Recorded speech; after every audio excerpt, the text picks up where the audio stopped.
So it is also time now to do my complete in-depth review of the Realme 7 Pro. So in the channel, I just recently posted the review of the Realme 7. They have released them now here in Europe, and there is a slight difference compared to the other regions that they've released, and that is the megapixel count on the cameras. Well, with the Pro model here, we've got the 64 for the main camera on the rear. It has an 8 megapixel ultra wide, just like the Realme 7. The front-facing camera gets a spec bump as well, so it's not 16 megapixels, but 32 megapixels on this one. And another key difference is the screen. So the Realme 7 Pro has an AMOLED screen with an in-screen fingerprint reader. The resolution is Full HD+, and it is a Samsung panel, a very decent panel if you don't mind the 60 Hz refresh rate, that is. If you want 90, then of course you go for this model here, the Realme 7.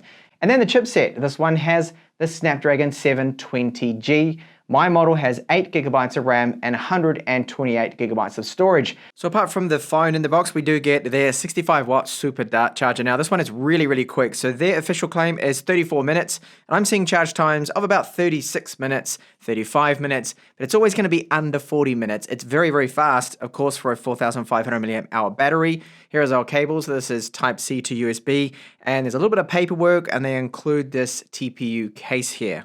And here's what the phone looks like in the case. So there's a raised lip here around where the camera rear glass is, which is good. That's going to keep it from getting scratched up if you place it camera down on a table, that is.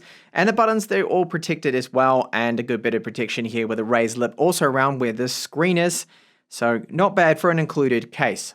So this finish I have here is called the mirror blue. You can see why they call it mirror, because at certain angles it does reflect and have a bit of a mirror-like finish to it. It doesn't actually look too bad. Now the rear of this, tapping on it, you will notice that yes, it is plastic here. The frame around the outside is also plastic and then painted. So our cameras on the back, we've got glass covering them with a metal frame around the outside, 64 megapixel main sensor, 8 megapixel ultra wide, and we do have the two not so useful 2 megapixel cameras, which to be honest, they could have actually done without here. One is handling depth information for portrait shots, and the other is a 2 megapixel macro. And you can imagine at 2 megapixels, we're not actually going to get very detailed shots. It's not too bad for what it is for 2 megapixels, but I'll give you a sample of that later on in this review.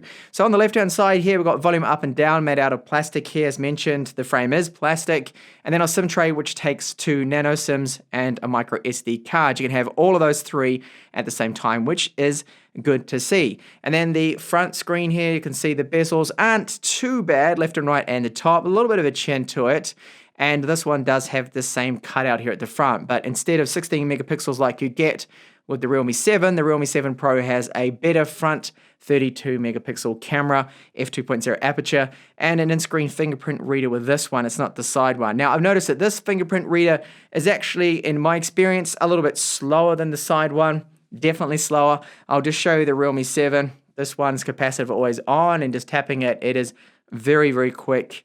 And I'll do that one more time. See, it is really fast, and I'll just demonstrate that in-screen one again, that it is, well, that time it was actually quite quick. It's just a fraction slower, I've found.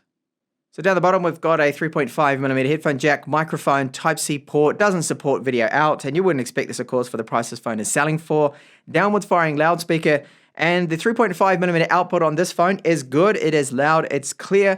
It's not quite maybe the best I have heard, at least in this group and category price range. I think there are other brands that do it slightly better, but overall, no real complaints. It does sound quite good. And if I take a look here at the top, you'll see there's just a single hole here, so no IR transmitter. This is a secondary mic used for noise cancellation in calls and also used in video. And we also have a secondary loudspeaker that is in the earpiece. So this is another difference compared to the Realme 7. The Realme 7 only has the single downwards firing loudspeaker, where we have dual loudspeakers on this model.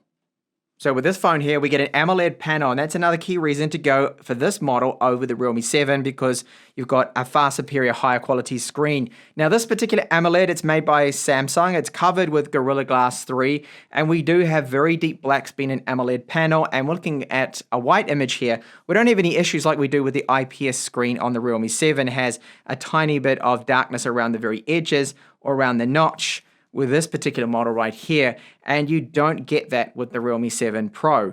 But the Realme 7 Pro, the refresh rate on this one is just 60 Hz, which is a shame. I would have really liked to have seen a 90 Hz refresh rate screen AMOLED in this model, and you've got the 90 Hz, but in the cheaper Realme 7 model if you want that and you don't mind IPS panels. So in direct sunlight at its almost 600 nits of maximum brightness, it does fare a lot better in the sun versus the Realme 7 I've found in my experience testing both of these. And onto our UI performance. So it runs Android 10 and it's Realme UI 1 that they are running with this. And the performance is excellent, very well optimized, I feel. They've just got it down, even though it's running at 60 Hz. Yes, it's not going to be as smooth as the 90 Hz we get with this guy, the Realme 7. But their performance for 60 Hz screen phones seems to be very, very good, well optimized. I do like the way that everything is loading in very, very quick, of course, your different apps. And the main thing too with it is I haven't encountered any glitches or bugs or anything so far in my time using it, which is great. So as I pointed out before, the European model, if you have a look on the toggles right here, there's no toggle for NFC. That's because this model doesn't actually have it. But the global version does. That has NFC. It will be slightly thicker, slightly wider. Now, haptics on this one, the haptic motor makes a little bit of noise. It's quite a weak engine and not amazing haptics with this particular phone here. And recent apps, I've noticed that if you leave something for around about 20 minutes, depending on how demanding it is, if it's like a game, it can kill it off a little bit quicker than maybe you'd like when you swap over and do a little bit of multitasking there. So the internal storage, this is UFS 2.1 spec, and these speeds are fine for that kind of storage. Very good. Random reads and writes, they're not going to bottleneck when paired up with the Snapdragon 720, definitely not. And I've noticed that everything is very quick anyway. The app launch times, there's no complaints here from me about that. So Widevine Level 1 cert, which is great. Netflix, Amazon Prime, Full HD. Camera 2 API support is level 3. This is the maximum, so that means it is out of the box going to support your Gcam ports, Google Camera ports, so check that out. Now, I do have a little bit of an area of complaint here that I'm sure a wireless update is going to fix, hopefully. The wireless performance doesn't seem to be that great for 5 hooking up to my wireless on the 5 gigahertz band. It should be over 200 megabits per second, but for some reason I cannot get over that. Now I use other phones with similar spec and I'm able to get much better speeds than this, almost double, so something's up with the wireless speeds there. I've noticed that with 4G, no such problems. It's running at full capacity that I get from my carrier. No issues there. It's just the wireless needs to be tweaked.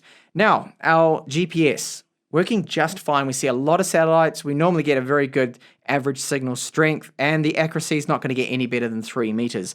That is the cap and the limit, with, of course, the Qualcomm chipsets. Antutu score, very kind of similar score to the Realme 7. In fact, the Realme 7 here, the cheaper model, with its Helio G95, gets a slightly better score here than the Snapdragon 720G. The GPU seems to be a little bit faster there. This one gains a little bit more in the CPU score, but overall the performance of both of them seems about the same. However, the cheaper model, because of the 90 Hz screen, even though, okay, it's a lower quality panel, it's IPS, it does actually feel a little bit faster in general because it is running at 95 frames per second versus the 60 on this one right here. So when you first get the phone as well, just to point out that there is actually a little bit of bloatware that you're going to see on board. It's not too bad, and you can uninstall things. It's not like they've decided to make a bloatware thing like Facebook a system app. No, okay? So that's pretty much standard there with most brands as well. They're going to put a little bit of bloat on there, but you just uninstall it. So I did run the fixed battery life test here of PC Mark. So this just runs until it gets down to 20% from 100% battery with this screen calibrated to 200 nits. And it got a very good runtime here of 15 hours and 23 minutes. That's a lot better, of course, than what you get with the Realme 7. So this translates into a 2-day phone for most people with the 4,500 mAh battery. And remember, it fully charges in just 34 minutes, this phone. Very quick charging and good battery life.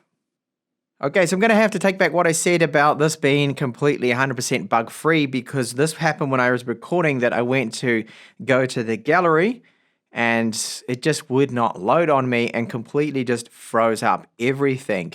And this was a real pain, and that caused me to close things down. So it looks like there are a few bugs to iron out here in the firmware. So firmware updates will be coming with this particular model. Onto our audio quality. So we have 3.5mm headphone jacks on both of the Realme 7 models, which is great to have. And just like the Realme 7 that I've also reviewed, the Realme 7 Pro does not have any static over the line, and the volume is good. Overall, it's a good quality. Now, the loudspeakers, downward firing on the Realme 7, that's it. And then, of course, on the 7 Pro, it's downward firing and the earpiece, so dual loudspeakers. And overall, it does actually sound better, as you'll hear now from this sample.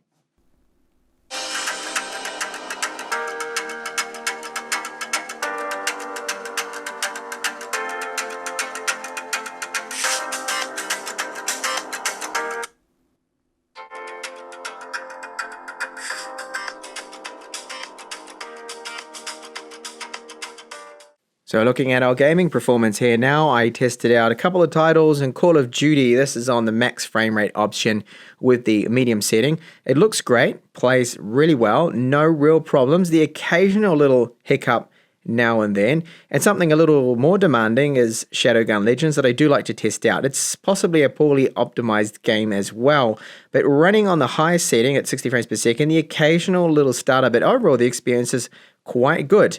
Now the phone, after gaming for 1 hour, this is a test I like to do now as I game for 1 hour, check on the thermals, did get quite warm to the touch. So on the back of it, it's a little bit cooler than the front, and it will reach approximately about 46 degrees in my experience of testing it out here. So that is actually 2 degrees cooler than the MediaTek powered Realme 7 after 1 hour of similar gameplay.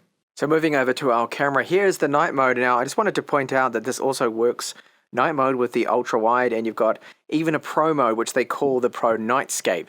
So you've got that option there, and then video, of course, you can use the ultra wide as well. So the ultra wide only got 1080p max. Main sensor is 4K 30 maximum, and in the photo mode here, standard as well. So it's got the digital zoom options here, as you can see. So 5 times, I wouldn't use that one personally. Digital zoom at 2 times is actually acceptable and okay. Portrait mode here, 64 megapixel mode, and you also have the Pro 64 megapixel mode, so you can adjust the shutter rate, the white balance, and your ISO. And then under more, you can find various other options in here. So the ultra macro, expert mode there as well, with Pro mode, basically. So let's have a look at some photo samples now shot on the Realme 7 Pro.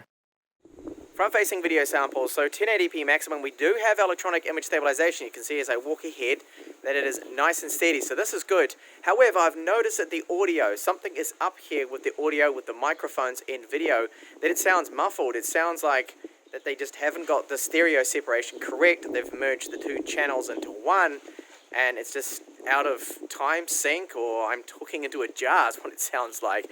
Apart from that, the 1080p quality is pretty good. It does have some dramatic changes sometimes to the exposure, but this is kind of normal. It's a little sensor, and me being in direct sunlight now sometimes can overexpose a little bit. Step into the shadow, and you'll see it seems to handle these conditions not too bad. It's just that audio, which I'm sure they're going to fix in a firmware update, needs to be corrected. So with the rear camera, we've got 4K 30 frames per second with electronic image stabilization. Audio bitrate is a good 320 kilobits per second. Focus seems to be good. I haven't really seen any major problems. And the electronic image stabilization, it does work well, but there's no optical, of course, with this one. It's just all electronic. You sometimes see a little bit of judder coming through with that electronic image stabilization. Mics are susceptible to a little bit of wind noise as well. And I'll just jog ahead slightly to show you that electronic image stabilization. Worst case scenario. Changing the resolution now to 1080p has enabled the ultra wide video mode, which I'm currently shooting with. Does not look quite as good. It looks a little bit washed out, especially around the edges. I just feel that this lens and the sensor is not quite up to the job of video. It's really lacking a little bit in just details and quality overall.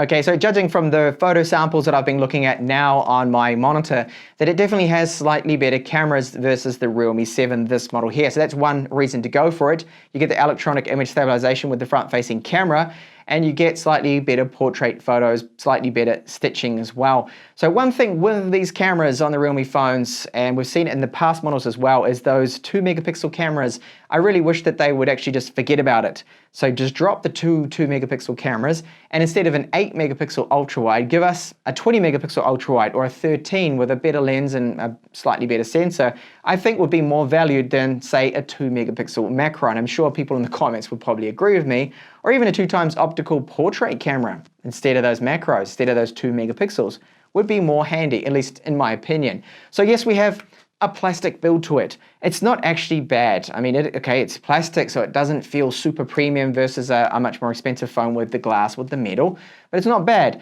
Now this has, of course, the AMOLED screen in it. If you need an AMOLED screen and you don't want IPS, again, the version to go for, but sadly it's 60 Hertz, and I think that it's a bit of an error. They really should have released a 90 Hertz refresh rate screen with this one. I think would then be a little bit more competitive. The likes of, say, the Poco X3 NFC could go head to head a little bit more with that particular phone, but as it stands, well, it's not really going to, is it? And the European model doesn't have the NFC, but the global version does. So there's quite a few differences there. So the step up in the cameras, the step up in the charging performance as well versus the standard Realme 7 is good to see. So very quick 65 watt charging, and it will take only about 34 minutes to fully charge this phone is great for a large 4,500 milliamp hour capacity. Now this phone will be a 2-day battery life phone for most people. Standby drain seems to be standard on this model. I'm not seeing anything strange there. However, I've got to point it out because I see everything and I report everything in my videos, that it does seem to have a few little bugs in the firmware. So the one I pointed out with the audio quality in video sounds a bit muffled. That needs to be corrected. Wireless speeds as well should be faster than, for some reason, I'm getting this strange 200 megabit per second cap on the speeds. That shouldn't be there. Hopefully the firmware update should be able to actually fix that. And then I noticed that the gallery locked up on me with just a white screen. I managed to capture that on film. So it's very minor, but of course they will be addressed and there will be firmware updates coming out. So thank you so much for watching this review here. So now you know a bit of the key differences as well between the Realme 7 and then the 7 Pro here, at least the European models. And if you are interested, check out the review of the Realme 7 with the MediaTek chipset. This one, of course, has Snapdragon, and that one's got the 90 Hertz screen, but it's an IPS.